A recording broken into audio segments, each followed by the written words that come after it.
Start of circus. Start of circus. Start of circus!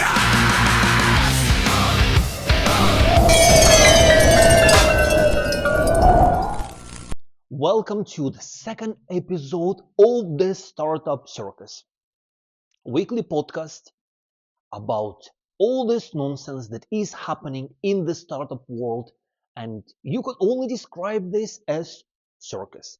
My name is Vasily.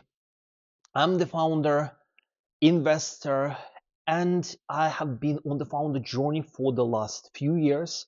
I meet with a lot of people, founders, investors, different ecosystem players, and I believe that I do have enough knowledge, enough insight to share my thoughts with you about what the hell is happening, and to share with you some of my personal thoughts and my personal experiences. Hopefully this will be useful for you.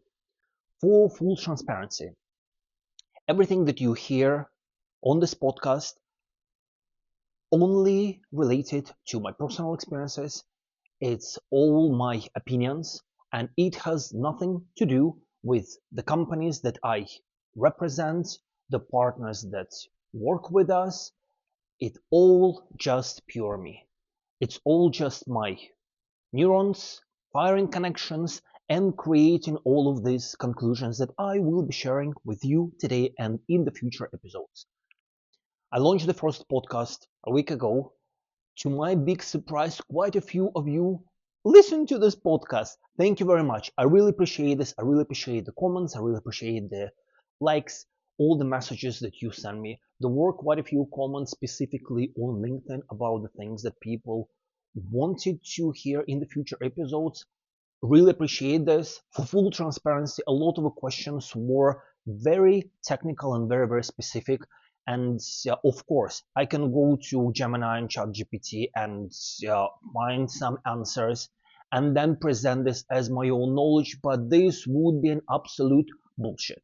And this is the reason why I'm doing this podcast, because there is a lot of bullshit out there, and I personally do not want to be one of these people who are spreading this BS, even though everything I talk to is BS, for one simple reason, because it simply is my view on how things are happening and what is going on.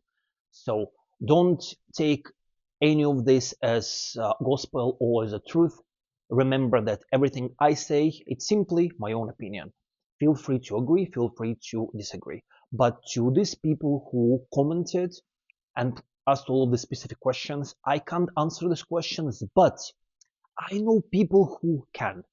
And in the coming weeks, I will get in touch with these people, get the answers, and we will incorporate these answers as part of this podcast. And this actually made me feeling that I am in a very kind of unique position running the largest startup community in the UK, because I do have access to a lot of people from different level of experiences, different level of expertise, again, industry experts, founders, investors, users, governments. I know a lot of them, and maybe I would be able to bring some of these nuggets of knowledge, nuggets of experience into this podcast and to share this with the wider audience. This, in a way, will help me to actually build a better relationship with all of them, because to be completely honest, with the work that we do with running all of these events and conferences, we constantly surrounded with people. People always want something from us, but people always forget that we are the same founders who are grinding 24/7.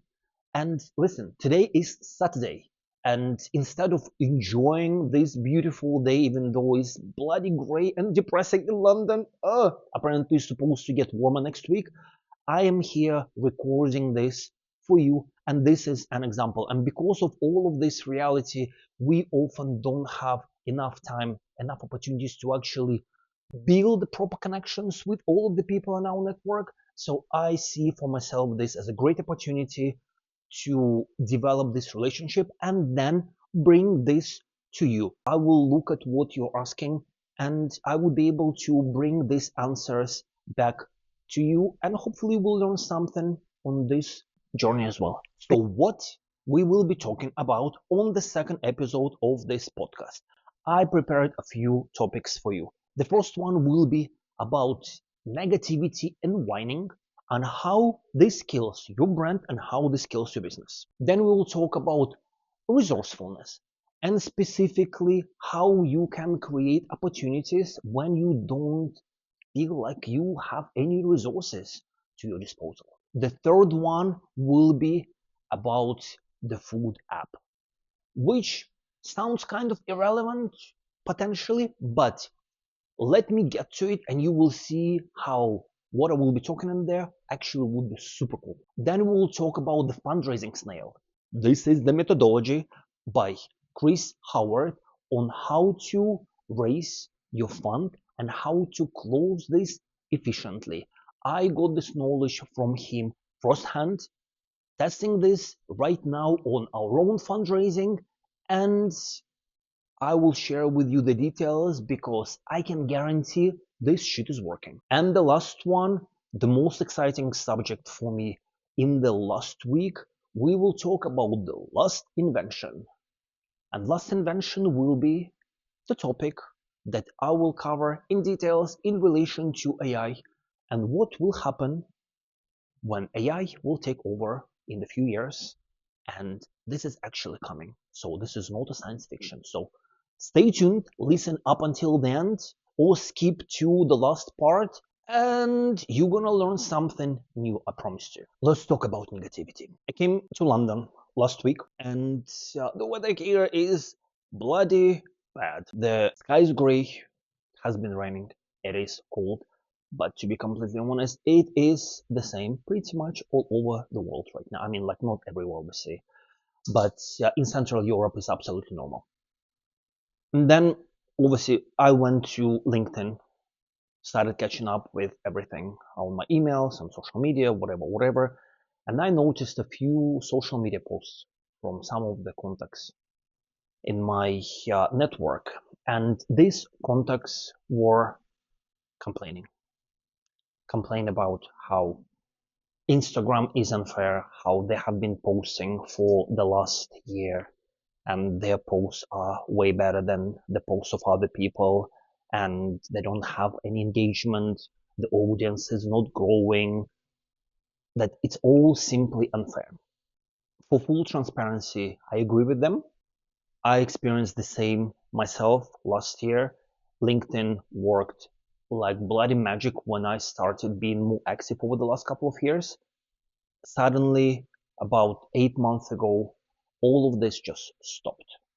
And it doesn't matter what you're posting about, or like it feels it doesn't matter what you're posting about. There is nothing is happening.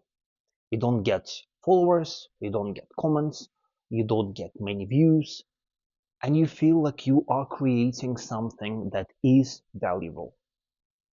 Obviously, it means one simple thing that the algorithm from Instagram has changed and now algorithm is pushing you to use their boost tools to pay for all of your posts to be visible to the wider audience. All of this is happening, and for me personally, I simply accepted the fact that you know what, I don't bloody give a shit about how many views my post will have. When I started using social media a couple of years ago, I saw this as an opportunity for me to create a stage to talk about the things that I want to talk about.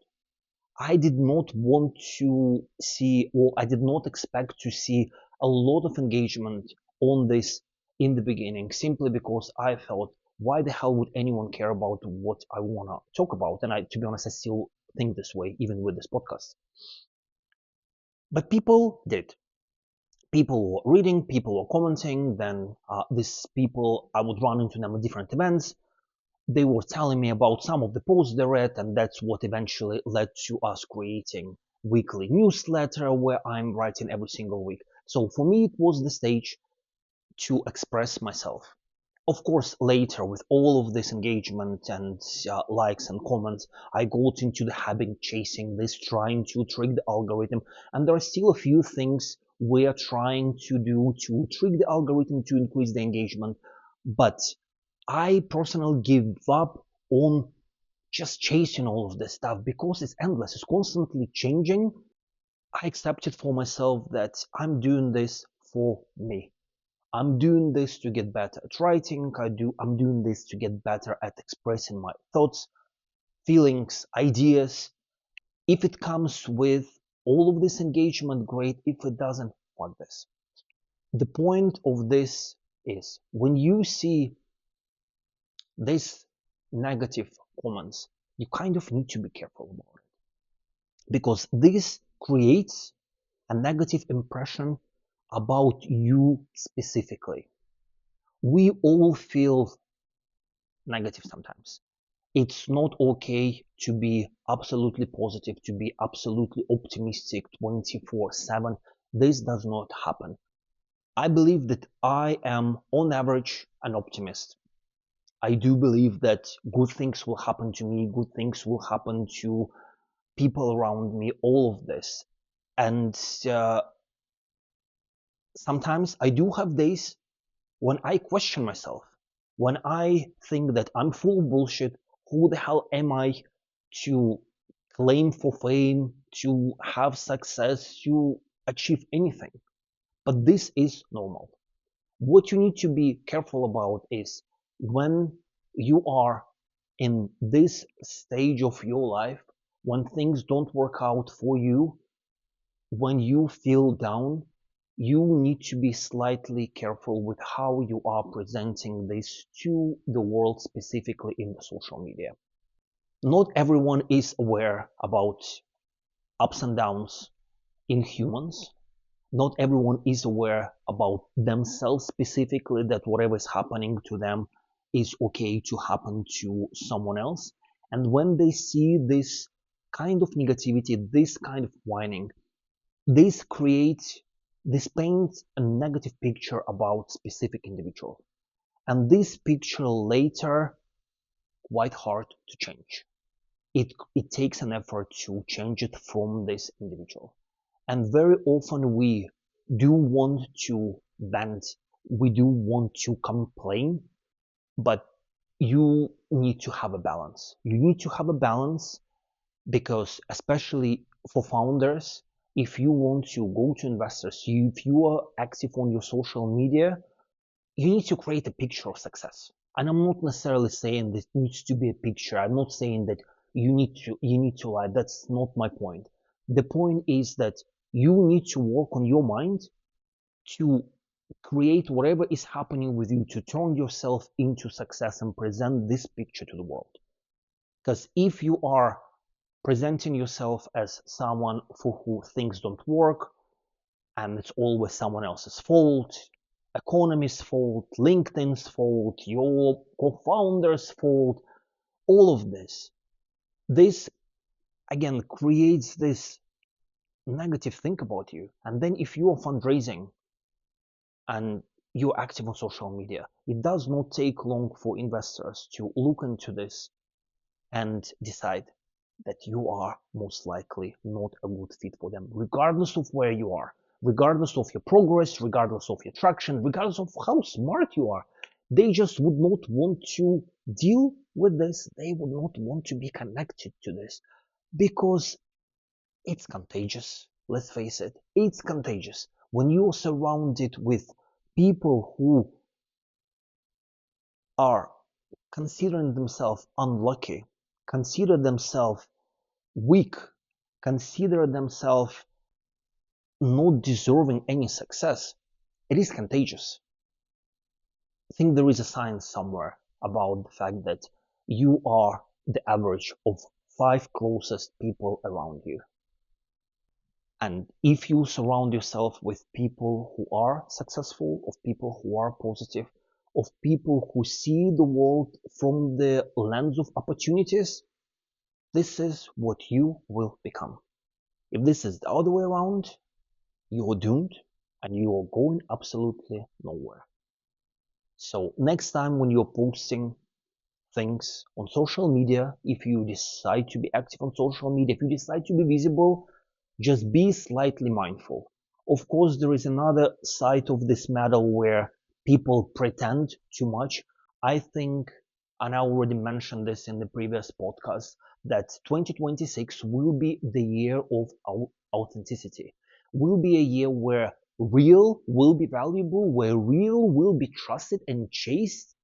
So you need to find the balance to be real. And of course, it is okay to be real when you have something negative to express. But if this is the only thing that you're transmitting, unfortunately, this will work against you. So this is my little advice. Our reality, whatever we experience, whether it's good, whether it's bad, whether it's positive, negative, opportunities, no opportunities, all of this is a construction of our mind. There is a psychologist that I follow on Instagram, and I will share her accounts after the podcast in below, so you can definitely check her out. She posted quite a few videos where she is talking about science proving that you are setting yourself positive goals. You are working on seeing things in a positive way. You are thinking that you're lucky. This changes your reality. If you brainwash yourself enough to believe that you are the winner, that you are an alpha, I can guarantee you will change your reality and you will become this person. A lot of you who are thinking this probably think that this is full of bullshit. And I'm pretty sure that quite a few of you came across vision boards. Vision boards, for those of you who are not familiar, is when you're creating a big picture with a bunch of little photos, cutouts from magazines about successful lives, cars, dresses, dogs, families, whatever you want to achieve in your life, whatever you think is a sign of success. You put this board in front of you and you look at this every single day. Sounds like bullshit, right? Science says it actually isn't, because if you set this goal for yourself, whatever this success, whatever shape or form it might be for you, your brain will start seeing these opportunities in life. We all have similar opportunities that we face with on the daily basis. To give you an example, COVID. Bloody hell, what's happened?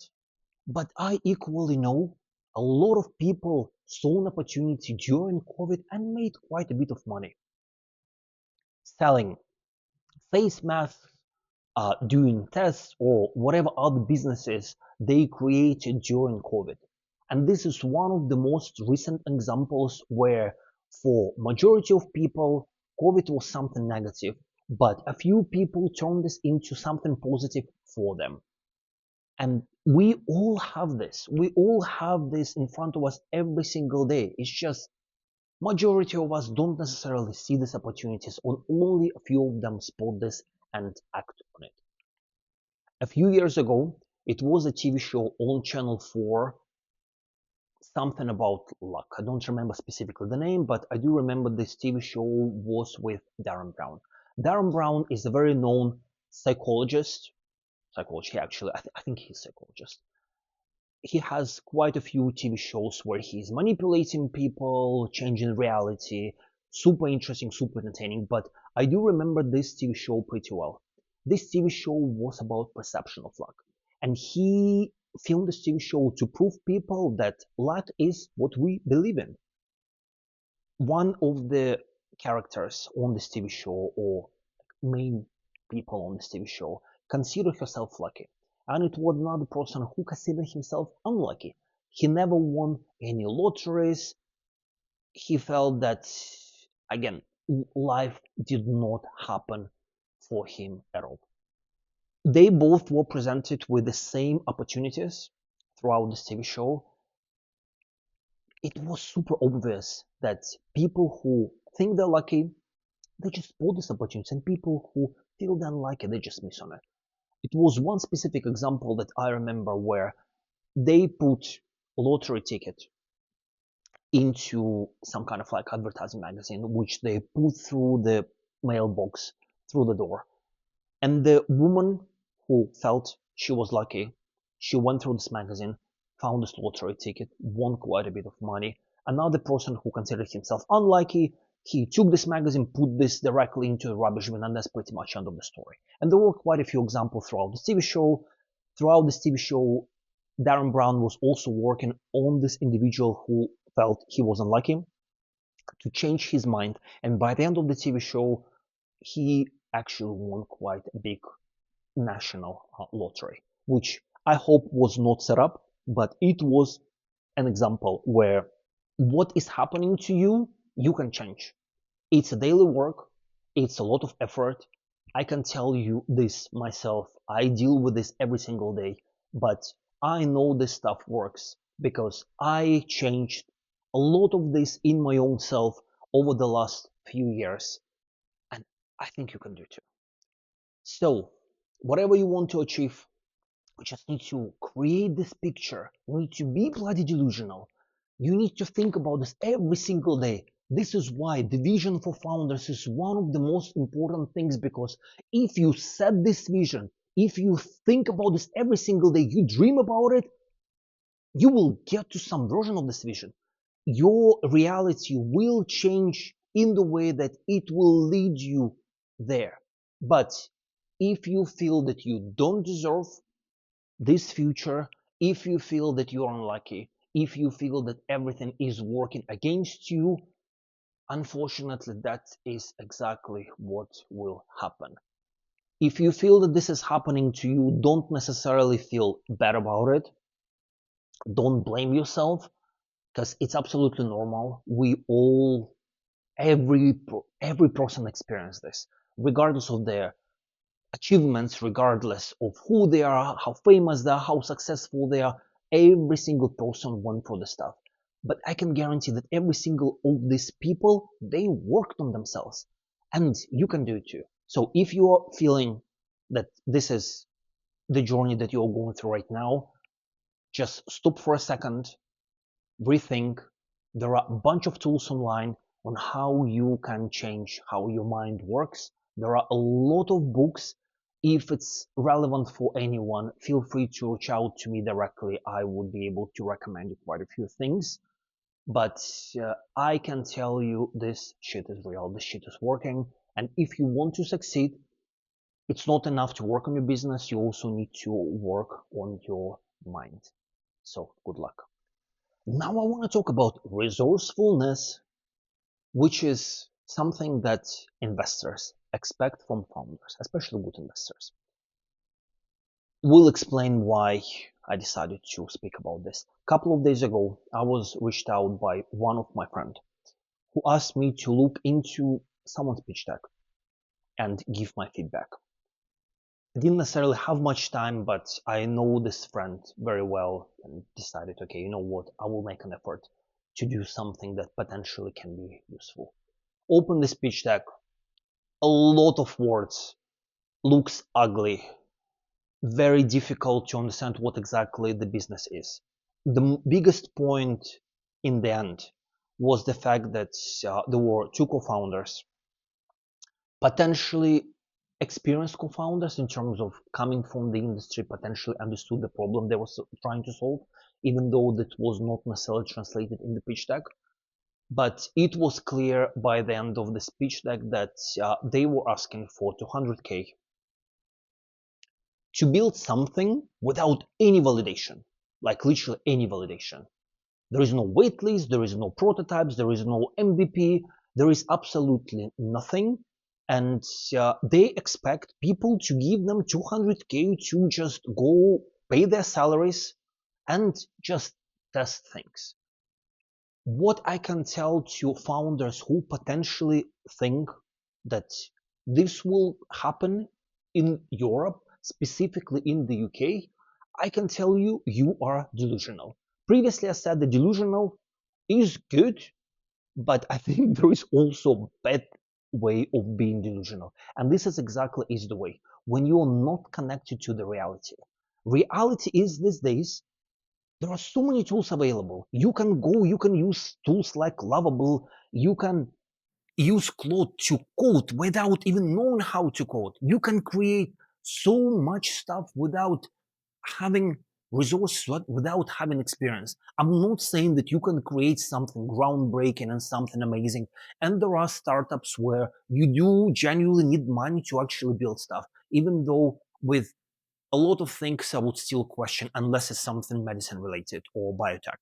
The best founders are the founders who are resourceful, who can create opportunities without having access to any tools, any connections to bloody anything. They see problems and they find ways how to solve these problems. We had at one of our last events on the open mic, it was the event about defense. There were two founders, completely opposite. One founder raised the hand and he was pretty much saying, how can I build whatever he wanted to build? Because he didn't have any resources. He needed money to do this, he needed money to build a prototype, he needed money to create whatever. He didn't know any people, he didn't have co-founders, he didn't have anything. And the whole talk was all about excuses, how it's everyone else to blame, and the lack of opportunities, lack of resources. It was a little bit annoying to listen, simply because I personally think it's all bloody bullshit. You're just whining and you're just complaining, and you might be a very smart individual, but you are not an entrepreneur, because entrepreneurs, they see opportunities, they create opportunities for themselves.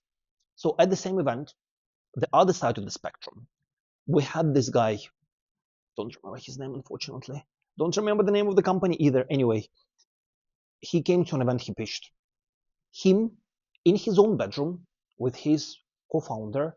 They created a prototype for the fucking space.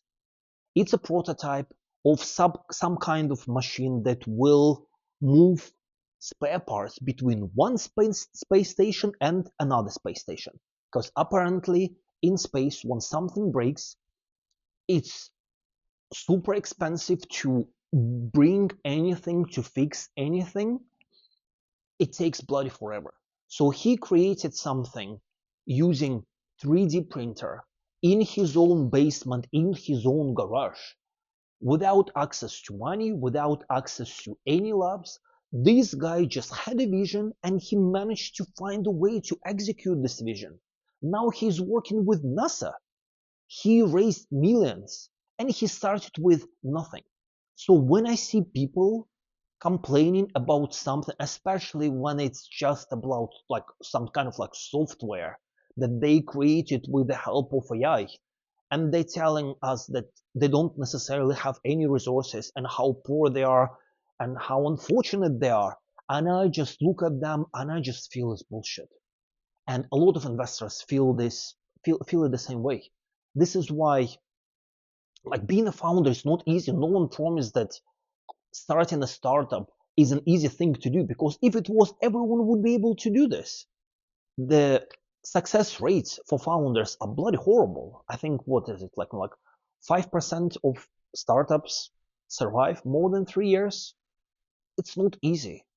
So stop complaining. That's kind of like, going back to my previous topic, and start looking for solutions, because this is what investors are looking for. When I was fundraising for my previous company, I came to this guy, Alex McDonald, would remember his name bloody forever. He was kind of interested in my previous startup. We decided to have a next follow-up meeting a couple of months later. That's when I already started working on running this event. Back then it was called the London Startup Scene. Alex was one of my first guests at our open mic. So he knew everything I did on the event side, on the community side. And he knew that I did this without any money. I didn't have any budget for venues. I didn't have budgets for drinks. I didn't have any connections. I just created this. I saw an opportunity, found the ways how to do this for free, and I just created this, and now it is a full-on business that I run these days. When I came to Alex second time, I was still working on my previous business in corporate wellness.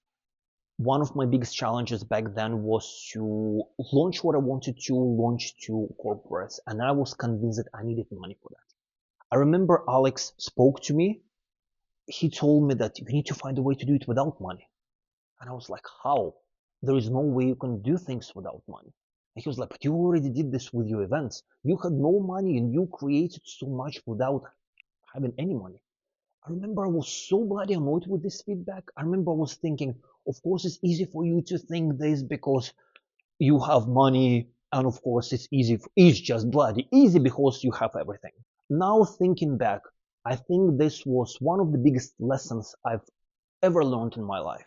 One of the most important lessons is you need to find ways to be resourceful. Now I understand what resourceful actually means because I went through this.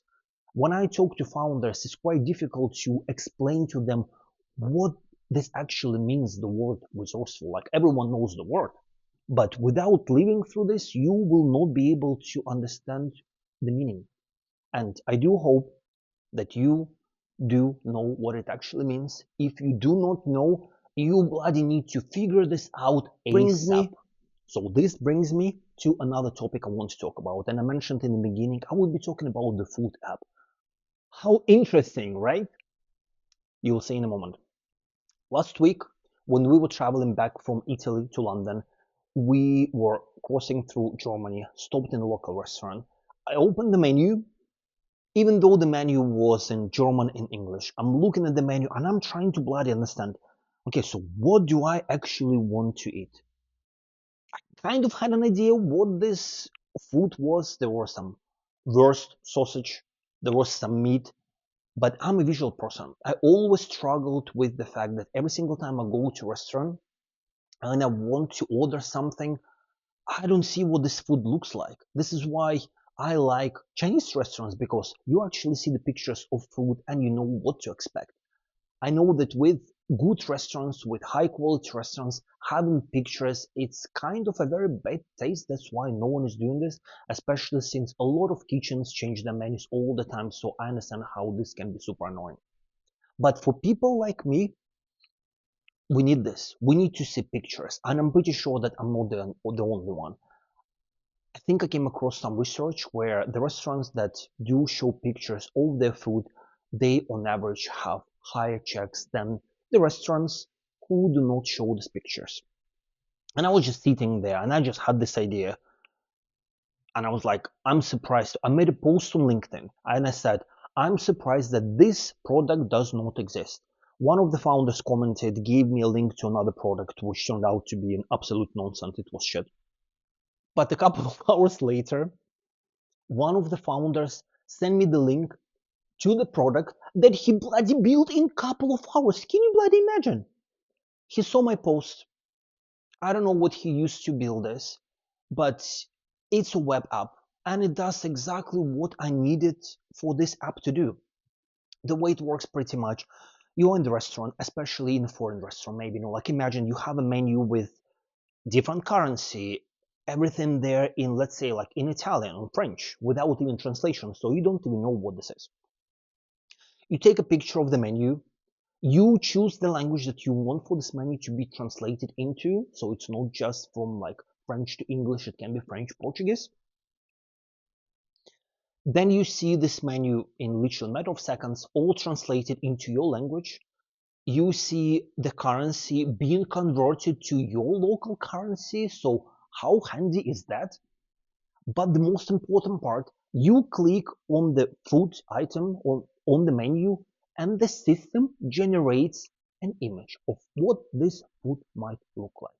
Of course, it's not going to be an exact replica of what this will be in this specific restaurant, but it gives you an idea of what this actually is. And he created this in just a couple of hours. Can you bloody imagine? Couple of hours. He doesn't specifically, he did this for fun. He did this just because he saw my post. He doesn't specifically want to do anything with this stuff. So I'm saying this right now for everyone who is listening to this. If you are passionate about food, if you are passionate about restaurants, please drop me a message. I will connect you with this guy because he's happy to give this away, to sell this to someone who can take this to the market. I personally think there is so much opportunity with this. We live in London, we have so many foreigners.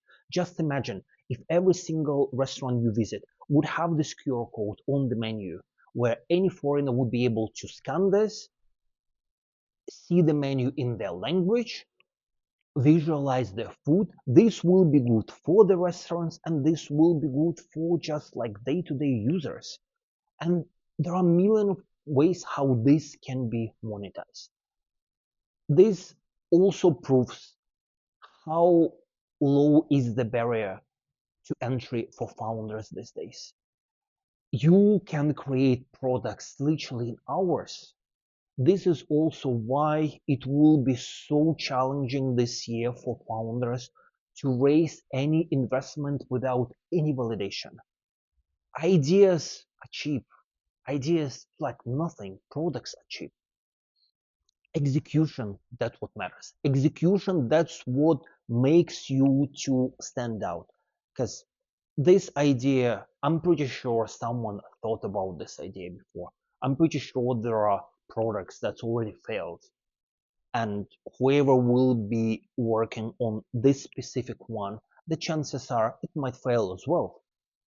But there is also a chance it won't, simply because execution of one person might be different to execution of another person. This is why when you're working on something, just need to remember that idea is just a very, very simple first step. And don't be afraid to let it go. Don't be afraid to just kill it and change it. The quicker you fail, the quicker you will learn. There is this saying, I don't know who said this. It's called uh, fail forward. And the whole logic behind this is to create yourself an environment where you fail fast. The only way you can fail fast if you constantly test your product, if you talk to your users, if you talk to your customers, you test, you validate, you learn, you change, and this cycle keeps repeating, keeps repeating, keeps repeating until you get to the point where you know exactly who your target users are, not just, oh, female founders. No, your target users, your level of narrowing this down should be to the point where it's a female user, 25, like female founder, 25 to 35, living in this area, potentially married, earning this much, has this kind of habits. So this is the level of knowledge you need to get to. So once you do understand who your target users are, you understand what they're buying, why they're buying, what kind of problems you're solving, this is how you get the product market fit. Until you get to this level and all of this like testing, this is all just wishy-washy, wishful thinking that you will eventually stumble on something, but the chances are you won't, because in order for you to do this, you need to fail, fail, fail, fail, fail. So the quicker you accept that it's okay for your ideas to be wrong, it's okay for your assumptions to be wrong, the quicker you will succeed. So that's it, my friends, for now. Now we'll be talking about the fundraising snail. Fundraising is hard. Everyone who raised investments in their life for their company, they would admit that it is something that takes time. It takes away attention from your business. It's bloody hard and it's just bloody annoying. But it does not have to be this way. There is a methodology that was created, or it was introduced to me by my friend Chris Howard, who is an MIT researcher, psychologist. He had quite a few startups in the past. Quite a few of them were successful, some of them weren't. He is also an experienced angel investor. He raised for his companies, raising using this methodology more than $100 million. So it works. He used this approach every single time. He himself learned this from the founder of Techstars, David Cohen, if I remember correctly. Let me check. Yes, exactly, David Cohen. And I will explain to you how this actually works. We are currently going through fundraising ourselves for something that I will announce very soon, not connected to events, but more specifically events. And we are using the same approach for our investors. I'm pretty sure that I will be able to report back to you very soon on how exactly this worked for us, but I can see it's already working. So pretty much idea of this fundraising snail is the fact that if you will imagine the spiral that goes like this, and every single layer of the spiral represents a different stage of your fundraising, where in the beginning it's the closing the deal and signing all the documents, and outside of this spiral it's just an initial conversation, just testing if this is even a good time for you to start fundraising. The whole idea behind this, if you take your investors through different layers of this onion, snail, spiral, whatever you want to call it, it would be way easier for you to close this investment in the end.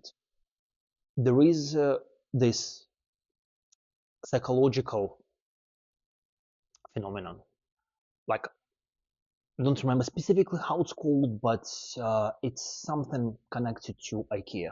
I think it's actually called an IKEA effect. IKEA effect is if you spend your time and effort put together this, like, bad example, but let's say if it was an IKEA chair that you need to put together, you psychologically assign more value to this chair rather than the chair that you bought, which was already kind of like done for you. An idea behind this is the fact that us as humans, if we put an effort into creating something, we think it's more valuable for us, obviously not for anyone else. It's the same logic that works with this fundraising snail. If you go to investors who help you to figure out all of your fundraising from the outer layer to the next layer, and you slowly bring them to the center, there is a high chance that you will be able to convert all of these people that you spoke to in the beginning into the actual investors, simply because they will assign more value to your business, to your project, because they help you to figure out how to get there. And these are the steps that you need to take in order for this to work out. Stay with me.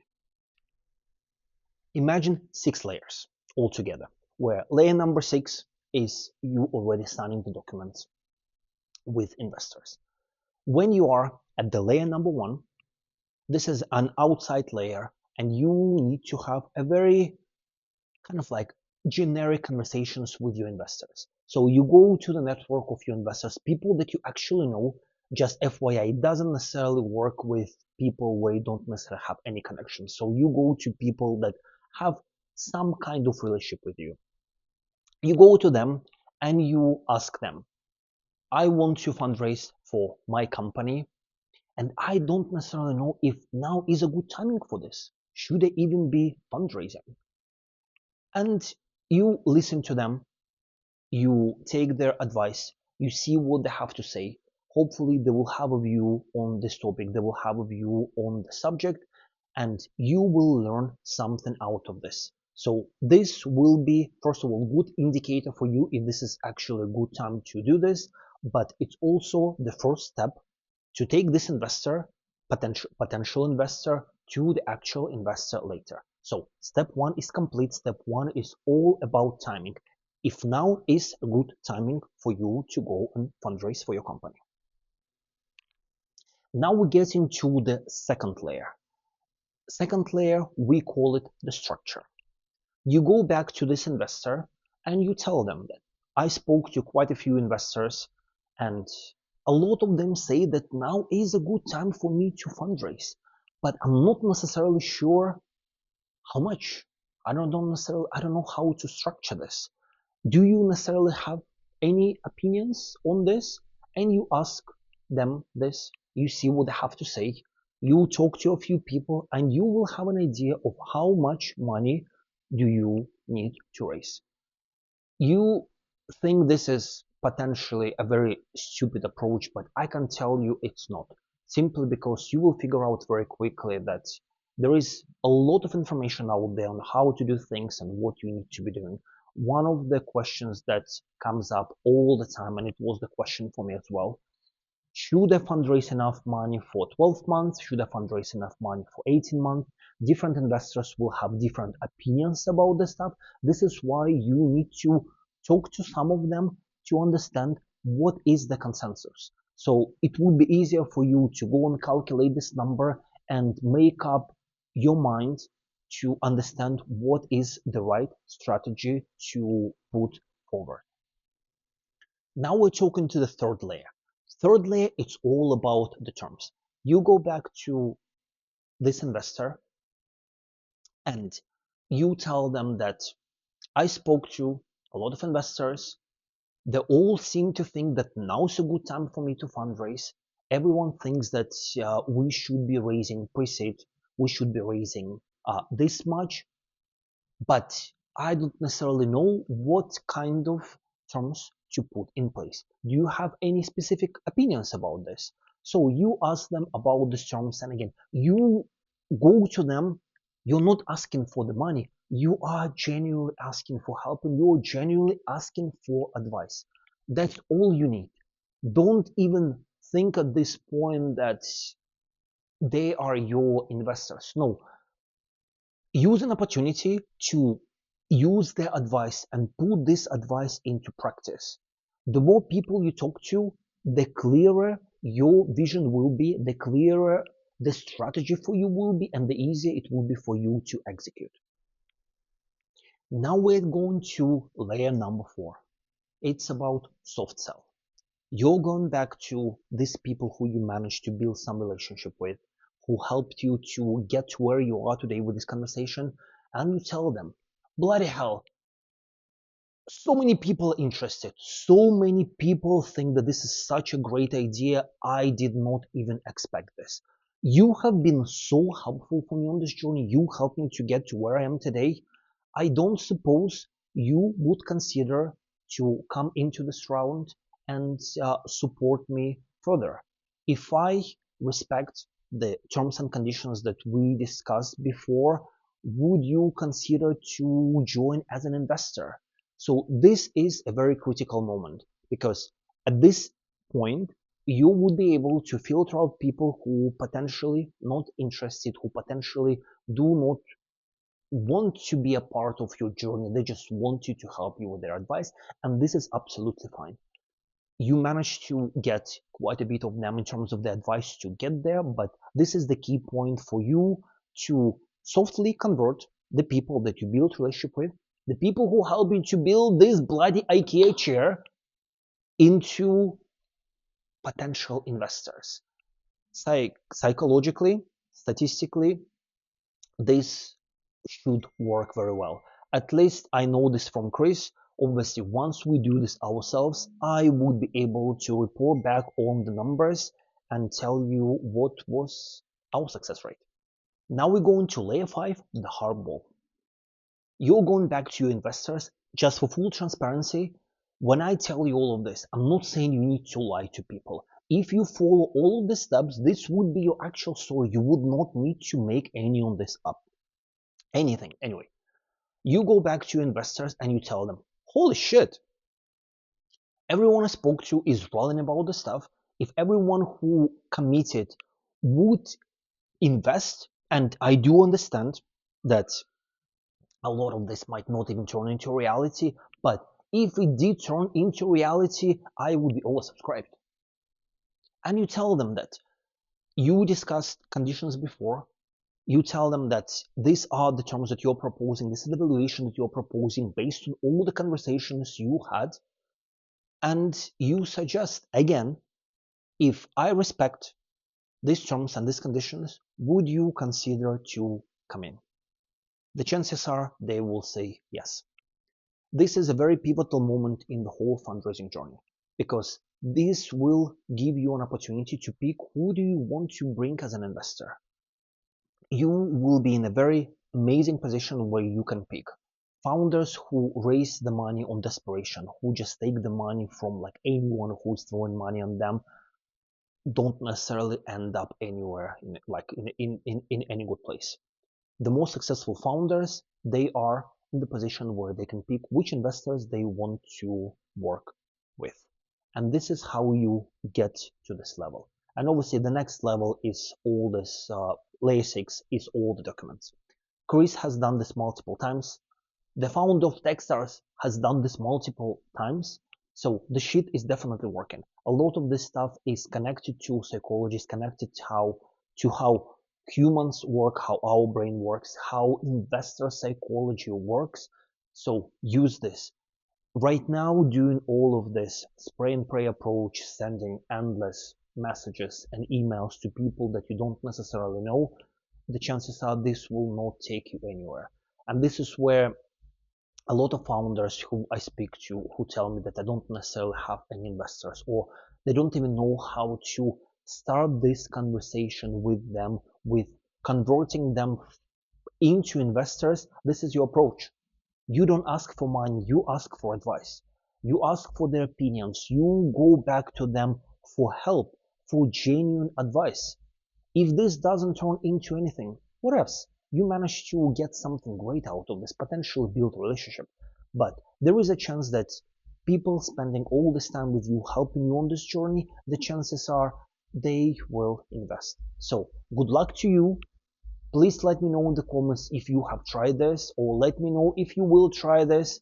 And if you do, please report back on how this actually worked for you, because I would love to share this case study with a wider audience, because I think we are in the time, 2026 will be the time for founders where we just need to get bloody smarter about everything.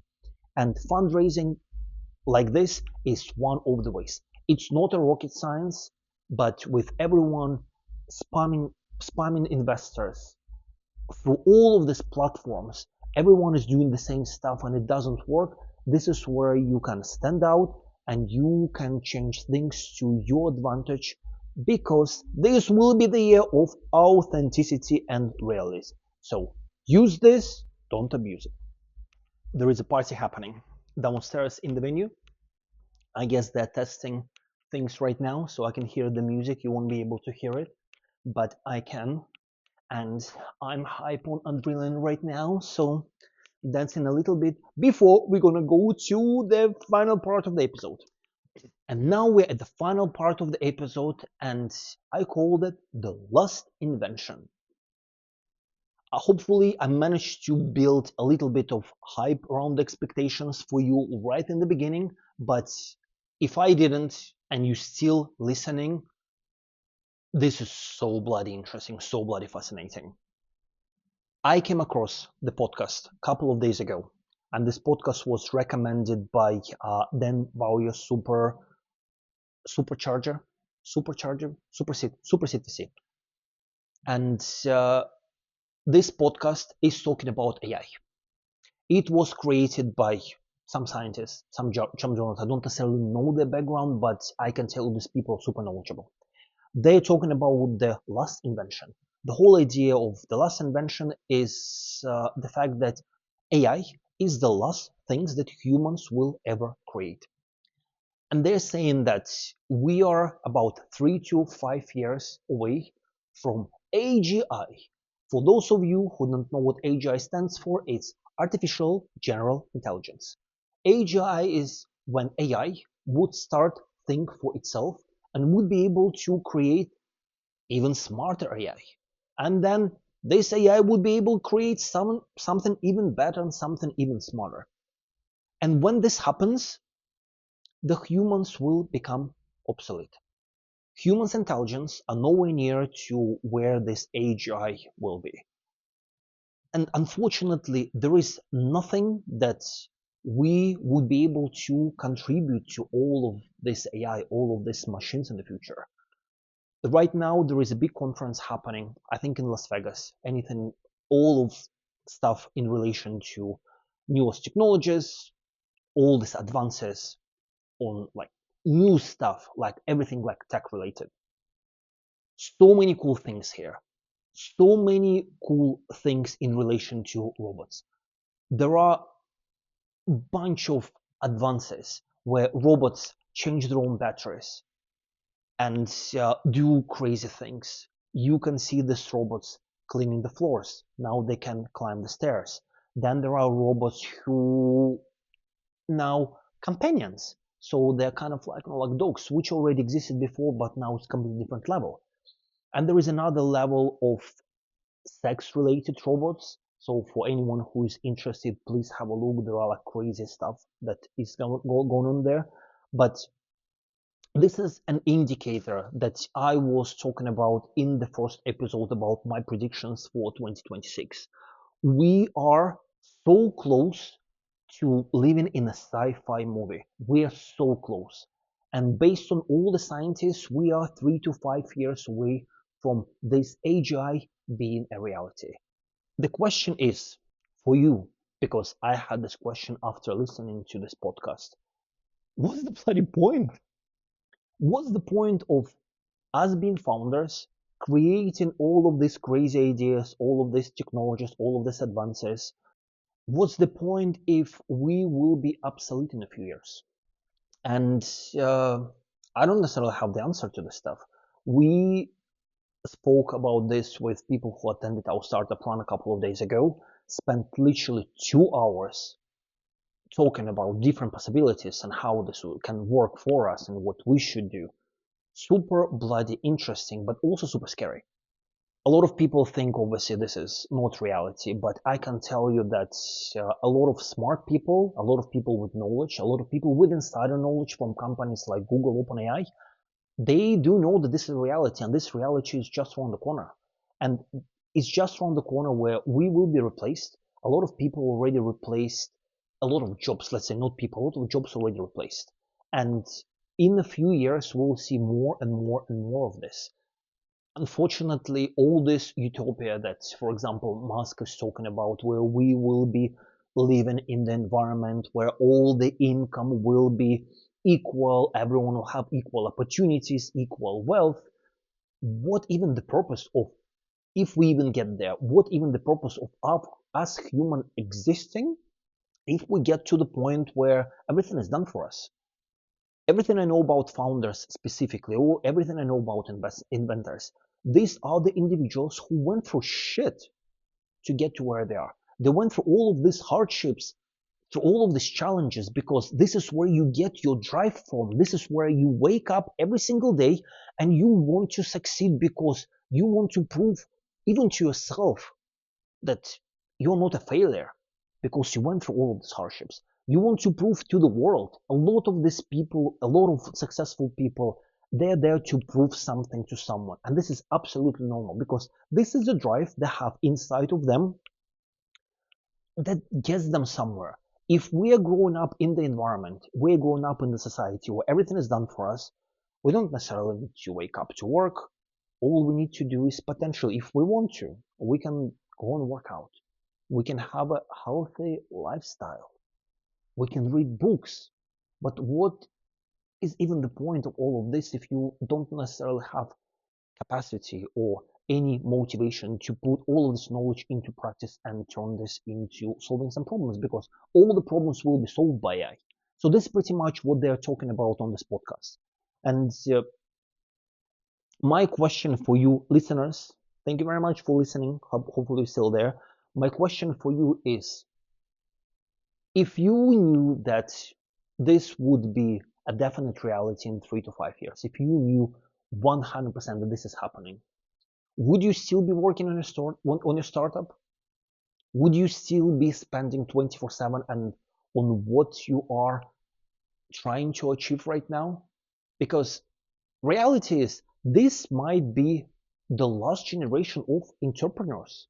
We might be the last people who have a chance to change something before this opportunity will be taken away from us. I can tell you for myself, I will be doing what I'm doing right now. When it comes to events, I do believe that we're creating something of value for founders and for investors. There is even more which I will talk in the future episodes. I'm listening to this book right now. It's called Social Physics. That is a proof that all of this social connections, social interactions, this is the only way how you can transfer the knowledge, how you can transfer ideas, and these ideas eventually turn into something groundbreaking.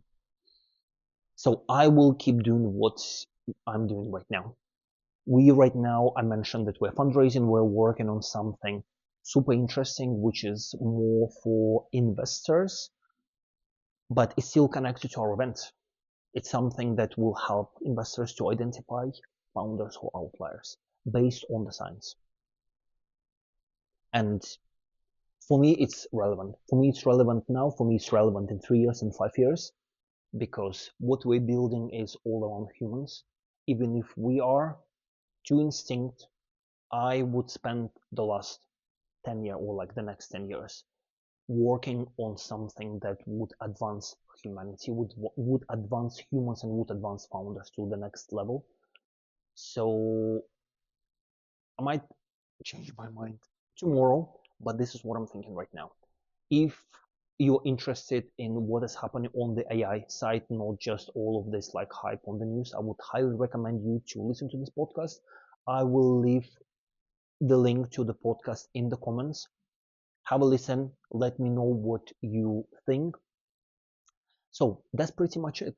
Thank you very much for listening the second episode of the Startup Circus.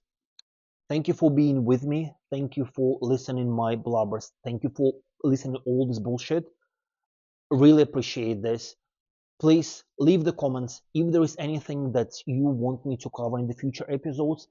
Please leave this in the comments. I will do my best to either answer these questions or to bring people on this podcast who can address this question specifically for you. And please help me grow, spread the word, share this on your social media, whatever. The more engagement I have, the more the more interesting it will be for me to keep doing all of the stuff and keep bringing you some cool things that I come across on the weekly basis, something that I read, something that I listen, something that I can potentially share with you, because this is what we do. We share ideas with one another. I share ideas that other people share with me, the knowledge that they share with me, and eventually all of this based on the social physics that I was listening, and I will talk about this at the future episodes, but based on this leads to this huge ideas, eventually huge breakthroughs. So that's it for now. Thank you very much, legends, and hopefully I Startup will see you Circus. next week. Thank you. Startup Circus.